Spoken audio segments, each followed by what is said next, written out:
Welcome to Flute 360, the podcast where your journey is our focus. Here, we believe that everything is interconnected. Who you are as a person flows directly into your artistry and shapes your career. This is a place where we look at you holistically, embracing your personal growth, flute playing, and career ambitions in harmony. I believe in you, and I'm here to support you every step of the way. So welcome to the Flute 360 space, a home where you're encouraged, uplifted, and ready to bring your unique voice to life. Let's grow together inside and out. Today's episode is episode 310, and it's titled, Pushing Past Comfort, the Teacher's Role in Growth.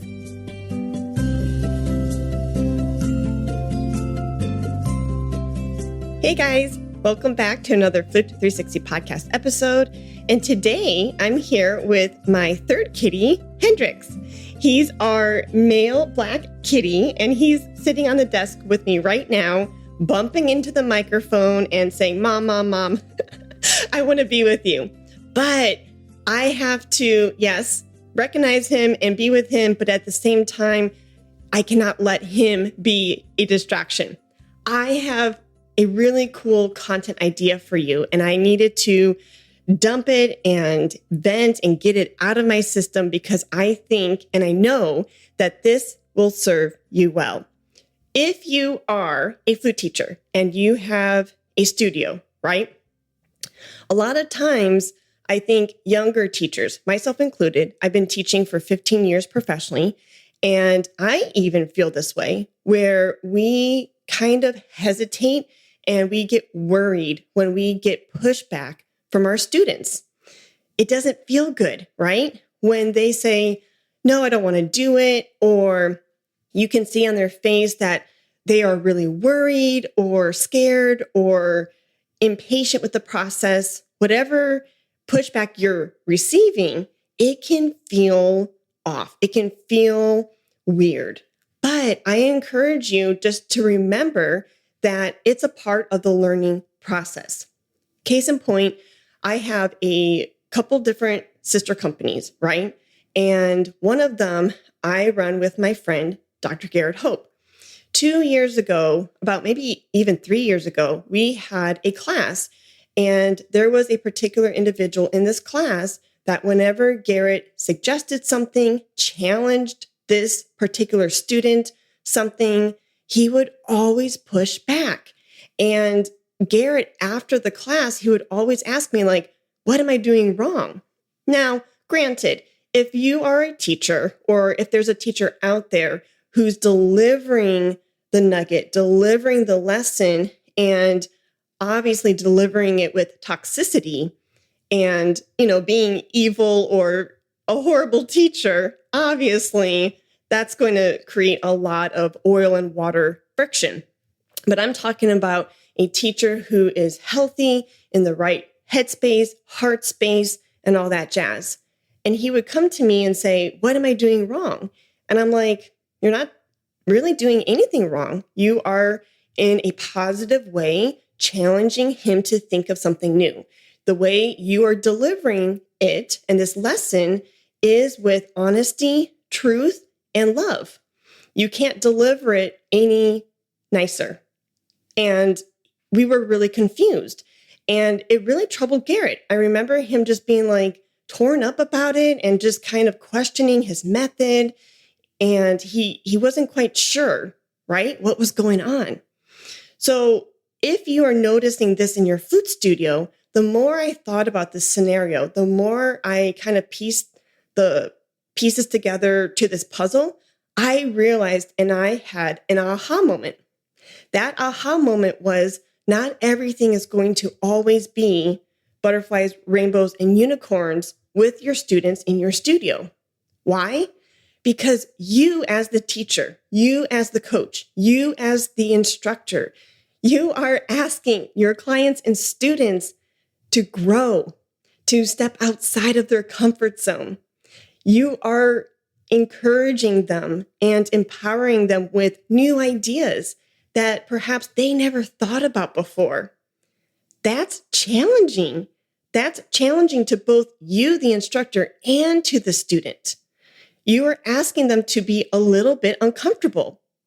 So why is it then when we see that pushback from the student saying, I don't know, that we worry? You know what I mean? Like, am I doing something wrong?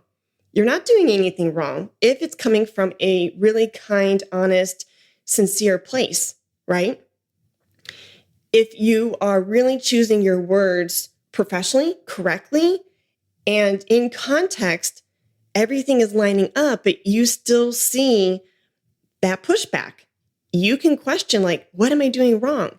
But I think the more I replay back that scenario and that relationship between Garrett and said client, I realized that, of course, you're going to get pushback. Of course, you're going to get a little bit of disgruntlement from the client because you're asking him to grow. Growth happens when you step outside of your comfort zone. And you, as the mentor, it's your duty, it's your job to bring that challenge to the forefront for your students. So, of course, everything we need to do in balance. I think really good lessons and I think really good coaching, there's a balance between laughter and having a good time and also putting out there provoking questions that make and ideas that make your people learn, grow, and I don't know, maybe even get some tough skin, right? Build some tough skin. So all of this is to say is, I think that you as the flute instructor, whether you're going into a workshop, a webinar, masterclass, one-on-one private lessons, group lessons, summer camp, keep this in mind. It's your job to help said student get to the next tier, get to the next level in their playing. And when you are in that space of growth and learning, you may get pushback. And it's your job to find a healthy balance in finding the right words, the correct, positive, professional words, and how you shape and how you frame the lessons that you are embedding into your students. It's your responsibility to do it in a loving way. But don't be surprised if you see pushback. That's a part of the learning process. I know today's episode is short and sweet, and I hope you are doing well. If you want to come, and I'm personally inviting you, I would love to see you if you want to come to our upcoming Mastermind and Masterclass on Saturday, November 30th, 2024. We talk about these things. If you have very unique questions about your studio in terms of growth, retention, student success, things like that, what literature, what pedagogical materials should I be using in my studio, right? What music is appropriate for these different age groups? If you never learned that in school, we talk about these very things in the masterclass and in the mastermind, especially in the mastermind. The mastermind, if you have never been to one, it's a time where you can pick my brain on career stuff, playing stuff, and it's in a really supportive, loving environment. And full circle, connected to today's nugget, I'm going to challenge you, but in a loving way. And the thing about that too is, I was thinking about this morning on the treadmill. I'm not asking you guys to do anything that I'm not willing to do. Maybe that's another nugget that we can infuse into today's conversation. The things that you're asking your students to do, are you willing to take on yourself in your own personal and professional and artistic ways? Are you challenging your students? Hey, go up 5 clicks for double tonguing or triple tonguing. Are you doing that for yourself? Are you challenging your students like, hey, like you can be really vulnerable in this artistic phrase and say what you want to say and be honest with your artistic decisions. Go for it. Own your voice. Find that artistic interpretation and release it. Are you asking yourself to do the same with your playing? Or even in the Flute 360 Accelerator program, I'm coaching a lot of amazing men and women to pivot, to see themselves as a business.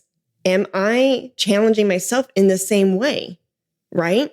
I'm asking these people to be vulnerable, to put themselves out there and sell something that they never sold before, and they never thought they would see themselves marketing and selling their own online offerings, but they are doing this. They are doing the thing in their own business. Am I willing to do the same stuff? Yes. So when I say to Jane or Joe, like, you can do it, you can do hard things, right? You can sell your class. It's because I've been there. I have sold classes. I have put myself out there in that way. So full circle back to you. Ask yourself, are you being honest, and are you putting yourself in these spaces, these different capacities, these different roles, and trying new and hard things right alongside your student who's doing the same thing for his or her life? So anyways, there was a second nugget on top of that first nugget. So I was wrapping up, but here we are. C'est la vie. That's life. That's how my brain works. But I do wish you very well. And I do want to see you, and I want to personally invite you into that 11:30 session. We talk about these things. We unpack the things that are hard, the things that are troubling you, the things that you really can't wrap your mind around just yet, and you need a new perspective. Let the group, let your new Flute 360 friends, the 360 guests, and myself help you find and hone your craft, both in your personal and professional worlds. All the best, and until next time. Let's talk about Flute.